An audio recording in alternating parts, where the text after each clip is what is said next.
Keyboardist and entertainer Spencer Evans has assembled a dynamic and soulful ensemble of musicians and vocalists to celebrate the music and legacy of the great Ray Charles and Stevie Wonder.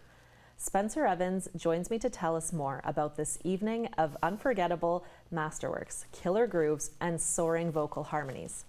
Thanks so much for being here today, Spencer. My pleasure. Excellent. So maybe we could start around the idea. So where did the idea come from to celebrate these two great artists? Well, I play a lot of music around town, and I've certainly played a lot of Stevie Wonder, and I've even done a Ray Charles show before in the past, which was a Ray Charles mixed in with some Fats Domino and Jerry Lee Lewis. Awesome. We performed in Gananoque, and it was a very senior-friendly show because pretty much most of the music was from the 50s, the dawn of rock and roll, right. The birth of rhythm and blues, and it was a lot of fun. Mm-hmm.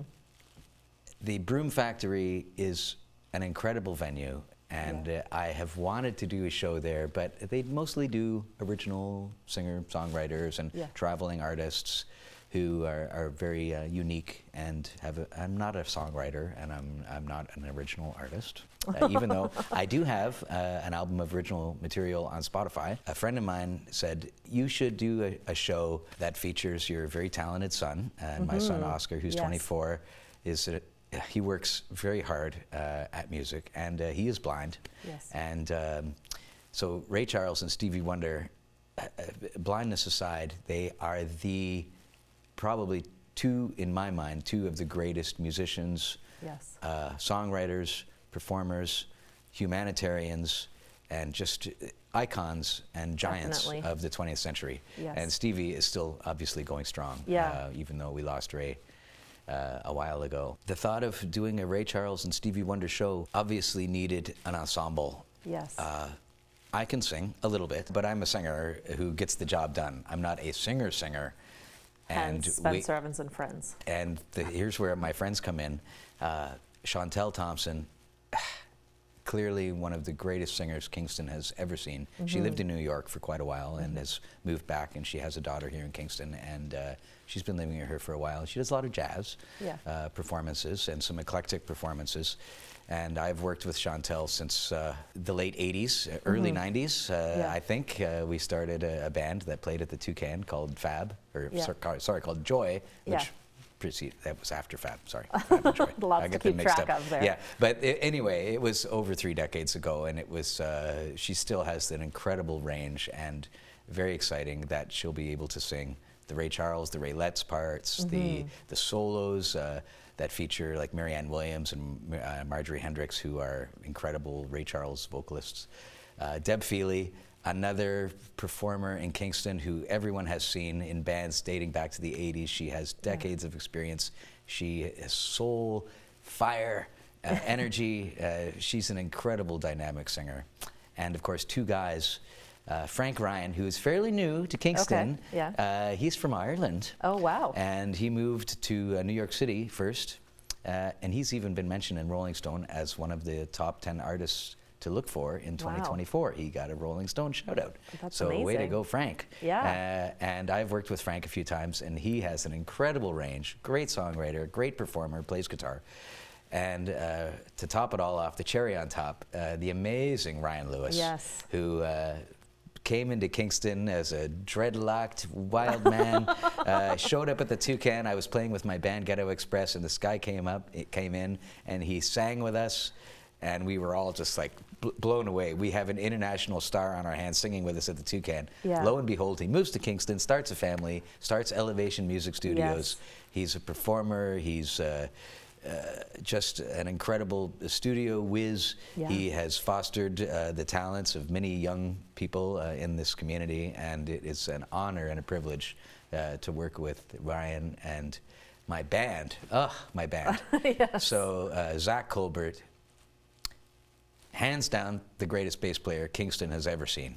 Wonderful. Perhaps one of the top bass players in Canada. I would put him.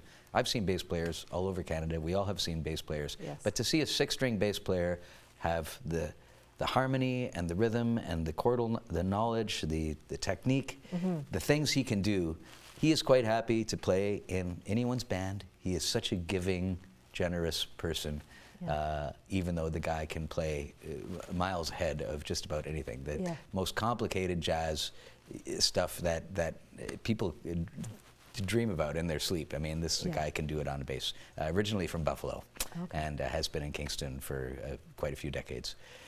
On the drums, my son, Oscar, who easily could play bass or guitar or trumpet. He's studied jazz trumpet, but he's playing drums to hold it all down.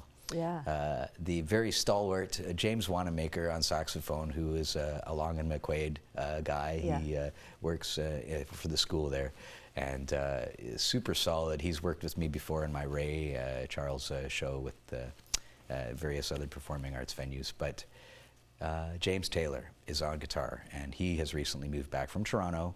He started out playing with me in Ghetto Express back in 2000, and he is just a fantastic guitar player. He is such a treat, and again, so friendly, so giving. These are all my friends. I wish they were all here right now. We could have a big group hug. But this show is going to be so exciting because they all have hits. Everyone thinks of Ray Charles hits and Stevie Wonder hits, but we are doing a deep dive. We have trimmed it down to about 27 songs. The Ray Charles meat of the show concentrates on his Atlantic rhythm and blues era, which is mid to late 50s, when he was in New York working at Atlantic Records before he got the huge record deal, the largest record deal ever seen by anybody that was given to anybody in 1960. And then I do a few things from the 60s and one thing from the 80s. He does an incredible job of compared to what with a duet with Leela James, and we're going to be doing that one. The Stevie stuff, so many great tracks that people might not remember from albums like Music of My Mind and Fulfilling This First Finale and Intervisions, and of course Songs of the Key of Life, which had so many huge hits on that. So it's going to be just an amazing show. It's going to be a ride. It's going to feature these incredible singers popping off, singing solos that you can't imagine, and harmonies. And as the music director, I have a lot of work to do. I have a lot of keyboard parts to get under my fingers. I have a lot of vocal arranging to do, a lot of rehearsals to arrange. It is like herding cats with musicians. Right. Everyone has so many different schedules between their jobs, their kids, their other musical projects. So it is a little stressful. So it's June 28th at the June Broom Factory. 28th. Go on out, check out Spencer Evans and friends as they celebrate Ray Charles and Stevie Wonder. Thanks so much for being here, Spencer. Thank you.